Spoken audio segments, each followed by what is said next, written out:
Hello दोस्तों, सुंदरम में आप सभी का स्वागत है। आशा करता हूं कि आप सभी अच्छे होंगे और अपनी पढ़ाई में व्यस्त होंगे।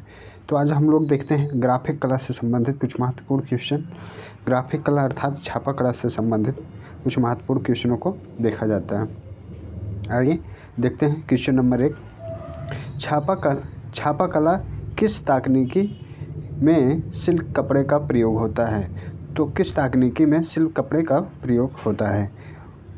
वुड प्रिंट में, लिथोग्राफी में, सेरीग्राफी में, इनमें से कोई नहीं। जिसका करेक्ट आंसर क्या हो जाएगा? ऑप्शन नंबर सी इसका करेक्ट आंसर हो जाएगा। किसमें प्रयोग होता है? सिल्क कपड़े का प्रयोग किसमें होता है? तो सेरोग्राफी में होता है। सेरीग्राफी में होता है। सेरीग्राफी की खोज की बात की जाए तो इसकी खोज किसके द्वारा किया गया था? तो मिस्र वासियों के द्वारा किया गया था। किसके? मिस्र वासियों के द्वारा किया गया था।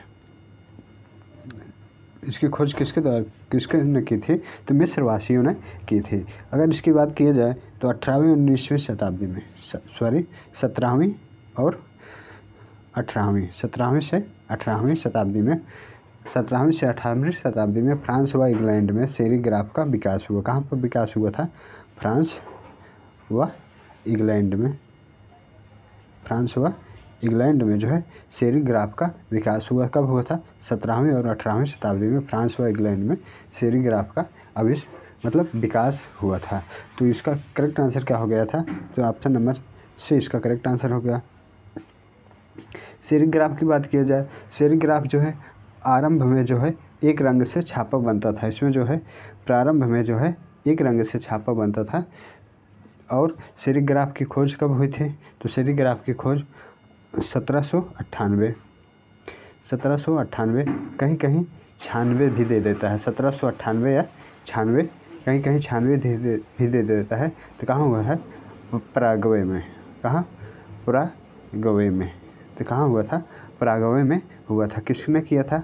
तो शेनेफेल्डर के द्वारा किया गया था। कौन?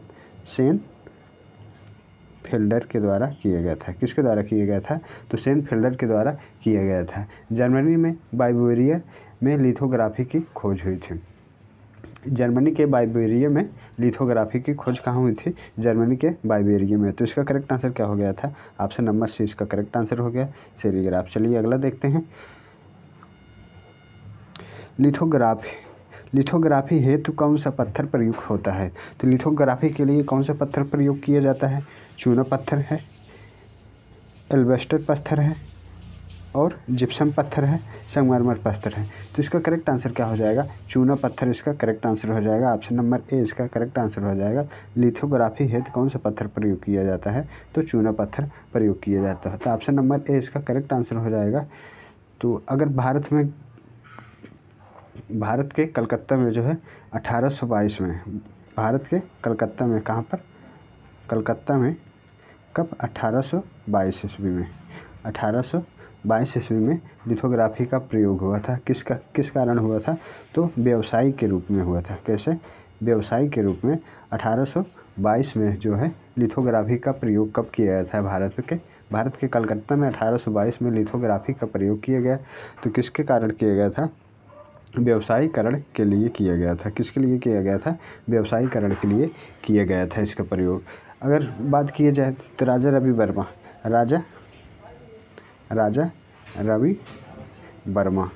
कौन? राजा रवि वर्मा ने कब? 1894 ईस्वी में इन्होंने जो है मुंबई के घाटकोपर किसके सहायता से? सर माधव राव की सहायता से जो है लिथोग्राफी प्रेस की स्थापना की थी। कब की थे? तो 1894 में। कहाँ किए थे? मुंबई के घाटकोपर सर माधव की सहायता से लिथोग्राफी की स्थापना किसने किया था? तो राजा रवि वर्मा ने की थी। लिथोग्राफी कितने प्रकार के होते हैं? लिथोग्राफी जो है वह 3 प्रकार के होते हैं। कौन से होते हैं? लिथोग्राफी कितने प्रकार के होते हैं? तो लिथोग्राफी जो है 3 प्रकार के होते हैं। कौन? पीला पत्थर होता है और ग्रे पत्थर होता है और नीला पत्थर। क्या होता है? पीला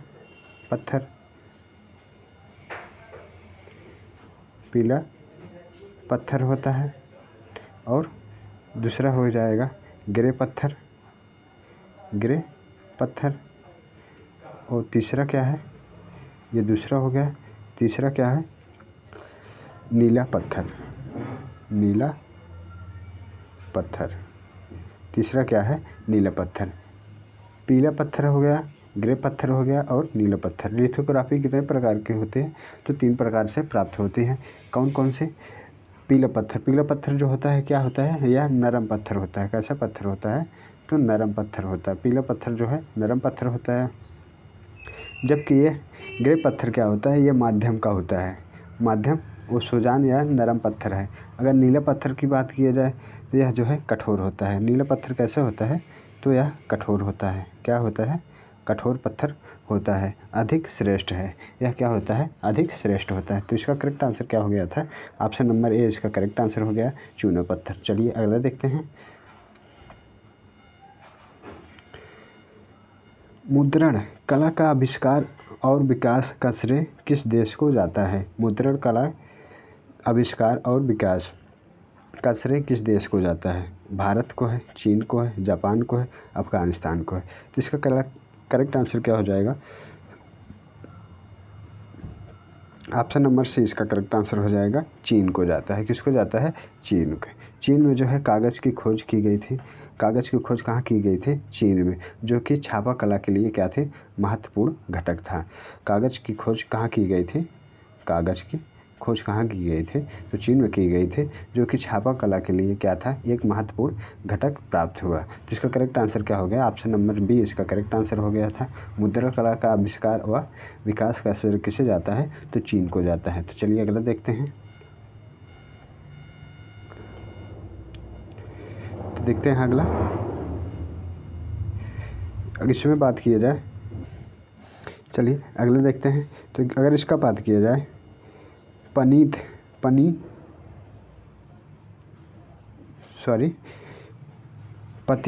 क्या है? पतीना क्या है? पतीना क्या है? पेंट का परत है, पेंट की परत है, रासायनिक प्रक्रिया है, सतह का मार्जन है, सतह की धुलाई है। तो इसका करेक्ट आंसर क्या हो जाएगा? पतीना क्या है? तो पतीना क्या है? तो इसका करेक्ट आंसर क्या हो जाएगा? ऑप्शन नंबर बी इसका करेक्ट आंसर हो जाएगा। पतीना क्या है? यह एक जो है रासायनिक प्रक्रिया है। पतीना क्या है? यह एक रासायनिक प्रक्रिया है। तो ऑप्शन नंबर बी इसका करेक्ट आंसर हो जाएगा। चलिए अगला देखते हैं। मुद्रण से CTP का अर्थ है, CTP का अर्थ है। मुद्रण में CPT का अर्थ क्या होता है? मुद्रण में CPT का अर्थ क्या होता है? कंप्यूटर प्रेस है, कंप्यूटर से कागज़ है, कंप्यूटर से प्लेट है, कंप्यूटर से मुद्रण है। तो इसका करेक्ट आंसर क्या हो जाएगा? कंप्यूटर से प्लेट। ऑप्शन नंबर सी इसका करेक्ट आंसर हो जाएगा। क्या हो जाएगा? मुद्रण में CTP का अर्थ क्या है? कंप्यूटर से प्लेट। तो क्या इसका करेक्ट आंसर है? कंप्यूटर से प्लेट। कंप्यूटर से प्लेट एक क्या है? इमेजिंग तकनीकी है। कैसी तकनीकी है? Imaging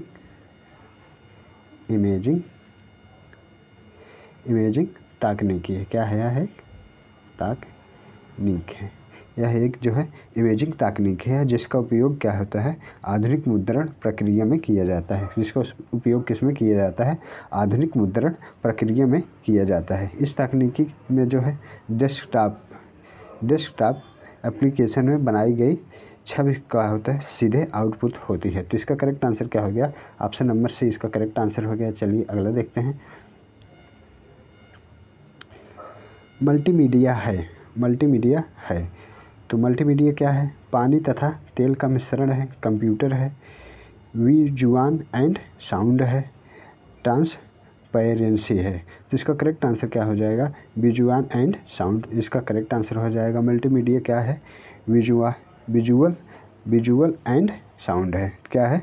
visual and sound. Option number C इसका करेक्ट आंसर हो जाएगा। यह क्या है? विजुअल एंड साउंड है। तो इसका सी ऑप्शन करेक्ट हो गया। चलिए अगला देखते हैं। दृश्य कलाओं के अधीन मल्टीमीडिया का क्या दर्शाता है? दृश्य कलाओं के अधीन मल्टीमीडिया का क्या दर्शाता है? जल एवं तैल रंगों का मिश्रण है, कंप्यूटर के प्रभाव हैं, दृश्यगत असमंजस है, पारदर्शिता है। तो पारदर्शिता है। तो इसका करेक्ट आंसर क्या होगा? तो ऑप्शन नंबर बी इसका करेक्ट आंसर हो जाएगा, कंप्यूटर के प्रभाव हैं। क्या है, कंप्यूटर के प्रभाव। ऑप्शन नंबर बी इसका करेक्ट आंसर हो जाएगा, कंप्यूटर के प्रभाव। दृश्य कला की बात की जाए, दृश्य कला क्या है, वह कला, वह रूप है, दृश्य कला वह रूप है जो मुख्यतः दृश्य प्राकृतिक होती है, जो मुख्यतः क्या होती है, दृश्य प्राकृतिक होती है। जैसे रेखा चित्र, चित्रकला, मूर्तिकला, वास्तुकला, फोटोग्राफी, वीडियो, चलचित्र क्या होती हैं आदि जो है यह दृश्य कला के अंतर्गत आती है। कौन कौन सी आती है, रेखा चित्र हो गया, चित्रकला हो गया, रेखा चित्र हो गया, चित्रकला हो गया, और मूर्तिकला हो गया, और क्या है, वास्तुकला हो गया, और क्या हो गया, फोटोग्राफी हो गया, और क्या हो गया, वीडियो हो गया, और चलचित्र आदि है। तो इसका करेक्ट आंसर क्या हो गया, ऑप्शन नंबर बी इसका करेक्ट आंसर हो गया। चलिए अगला देखते हैं।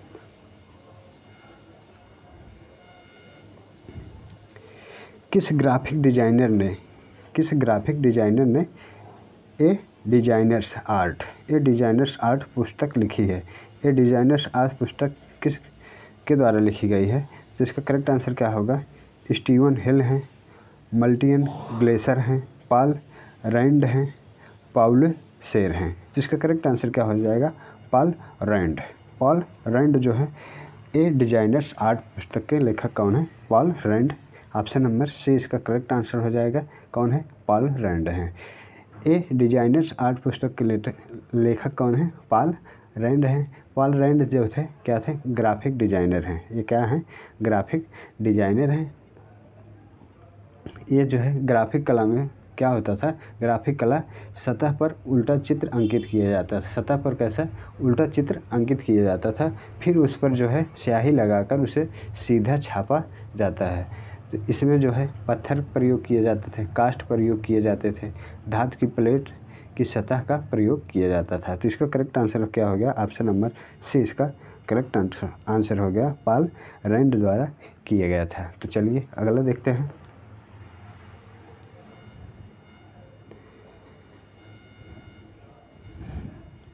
एसिटिक अम्ल का प्रयोग किया जाता है। एसिटिक अम्ल का प्रयोग किया जाता है गम बाइटिंग में, रसपीक बाइटिंग में, चूना पत्थर की सफाई के लिए, अनोखे प्रिंटिंग के लिए। तो इसका करेक्ट आंसर क्या हो जाएगा, ऑप्शन नंबर सी इसका करेक्ट आंसर हो जाएगा, चूना पत्थर की सफाई के लिए होता है।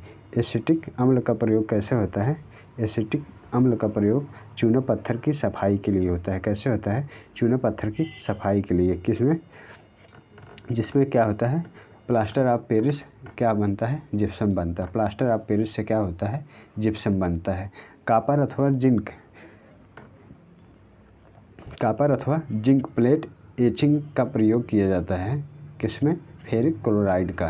कॉपर अथवा जिंक प्लेट एचिंग में जो है प्रयोग किसका किया जाता है, फेरिक क्लोराइड का प्रयोग किया जाता है। तो चलिए अगला देखते हैं।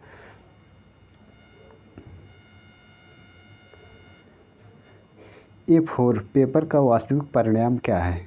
A4 पेपर का वास्तविक परिणाम क्या है, 148 × 210 mm है, 105 mm × 148 mm है, 210 mm × 297 mm है, 210 mm × 297 mm है। तो इसका करेक्ट आंसर क्या हो जाएगा, तो ऑप्शन नंबर इसका कौन सा करेक्ट आंसर हो जाएगा, सी और डी दोनों सही हो जाएंगे। कौन सा होगा, सी और डी दोनों सही हो जाएंगे, दोनों ऑप्शन एक ही हैं। तो इसका करेक्ट आंसर क्या हो जाएगा, A4 का साइज़ कितना होता है, 210 mm × 297 mm होता है। कितना होता है, 210 × 297 mm होता है। तो इसका करेक्ट आंसर क्या हो गया, ऑप्शन नंबर सी और डी दोनों हो गया। चलिए अगला देखते हैं। चीन में कागज़ पर प्रिंटिंग किस वर्ष शुरू हुआ। चीन में जो है कागज़ प्रिंटिंग कब शुरू हुआ था, तो कब शुरू हुआ था, 607 में है, 807 में, 807 में, 909 में, 509 में। तो इसका करेक्ट आंसर क्या हो जाएगा, 807 में शुरू किया गया था। चीन में जो है कागज़ पर प्रिंटिंग किस वर्ष शुरू किया गया है, तो 807 ईस्वी में शुरू किया गया। तो ऑप्शन नंबर बी इसका करेक्ट आंसर हो जाएगा, 807 ईस्वी में। एचिंग का आविष्कार कब हुआ था, 1513 से 1515 के बीच कहाँ हुआ था, जर्मनी में हुआ था। एचिंग का आविष्कार पूछा जाए, एचिंग का आविष्कार कब हुआ था, तो 1513 से लेकर 1515 के बीच कहाँ हुआ था? जर्मनी में हुआ था। कहाँ हुआ था? एचिंग का आविष्कार जर्मनी में हुआ था। जिसका कौन सा? 1513 से 1515 के बीच कहाँ हुआ था? जर्मनी में हुआ था। तो इसका करेक्ट आंसर क्या होगा? Option number B. चलिए, तो आज के लिए बस इतना ही। आशा करता हूँ वीडियो पसंद आया होगा। यदि आप चैनल पर नए हैं तो चैनल को सब्सक्राइब करें। धन्यवाद।